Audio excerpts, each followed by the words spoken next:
ایک نیوز نظر آ رہی ہے کہ وہ جو 2 بھائیوں کا قتل کر دیا گیا اور 30 روپے کے پیچھے، تو ہم لوگوں کی یہ ذمہ داری ہے کہ اس چیز کو سمجھیں اور اپنی عوام تک بھی سمجھائیں کہ بھائی دور جو ہے نا، وہ ہمارا ملک بڑے فرسٹریٹڈ سے دور سے گزر رہا ہے. حالات ایسے ہیں، واقعات ایسے ہیں کہ لوگوں کی برداشت ختم ہو چکی ہے. تو یہ چھوٹا سا جو دل خراش واقعہ ہوا، یہ پتہ نہیں کتنی زندگیوں کو اجاڑ گیا، یہ کتنے گھر والوں کو اجاڑ گیا، یہ کتنی ماؤں کو اجاڑ گیا. ٹھیک ہے، تو میری تو گزارش ہوگی کہ آپ لوگوں سے کہ بھائی جان ایسا کچھ بھی واقعہ ہو، ایسا کچھ بھی ہو، آپ خاموش ہو جائیں. کوئی آپ کے ساتھ زیادتی کر بھی دے تو خاموشی سے وہاں سے گزر جائیں اور اس کو شکریہ بولیں.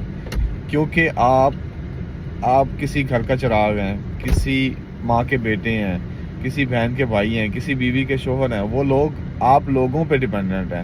ٹھیک ہے، تو اس طرح کی کسی بھی چیز، کسی بھی فرسٹریشن سے دور رہیں. کوئی آپ کے ساتھ تھوڑی زیادتی کر بھی جائے تو شکریہ کہہ کے اپنی زندگی بچائیں، کیونکہ آپ کی زندگی آپ کے گھر والوں کے لیے زیادہ امپورٹنس رکھتی ہے. ان 30 روپے، ان 20 روپے، اس فرسٹریشن، ان چیزوں سے آپ کی زندگی جو ہے وہ زیادہ معنی رکھتی ہے. ہمیں آپ کی زندگی پیاری ہوگی. ہمیں یہ 10، 20، 50، 100 چیزوں سے فرق نہیں پڑے گا. چیز آپ دوبارہ زندگی میں لے لیں گے. ٹھیک ہے، یہ چیزیں دوبارہ آ جائیں گی آپ کے پاس، پیسہ، عزت، شہرت، لیکن آپ کی زندگی آپ کے پاس ہے، وہ آپ کے ہاتھ میں ہے. تو خدا را گزارش ہے میرے تمام دیکھنے والوں کو، تمام سننے والوں کو کہ ان چیزوں سے دور رہیں. فرسٹریشن بہت زیادہ ہے آج کل، نفسا نفسی کا دور ہے. ٹھیک ہے، ہر بندہ پریشان ہے، ہر بندہ جو ہے اس عجیب دور سے گزر رہا ہے.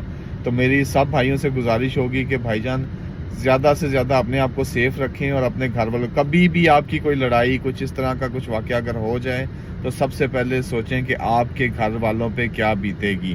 کسی بھی صورت میں، خواہ جیل جانے کی صورت میں، خواہ مر جانے کی صورت میں، ایک دفعہ جو ہے نا آپ یہ سوچ لیں اور اس کے بعد کوئی بھی انتہائی قدم اٹھائیں.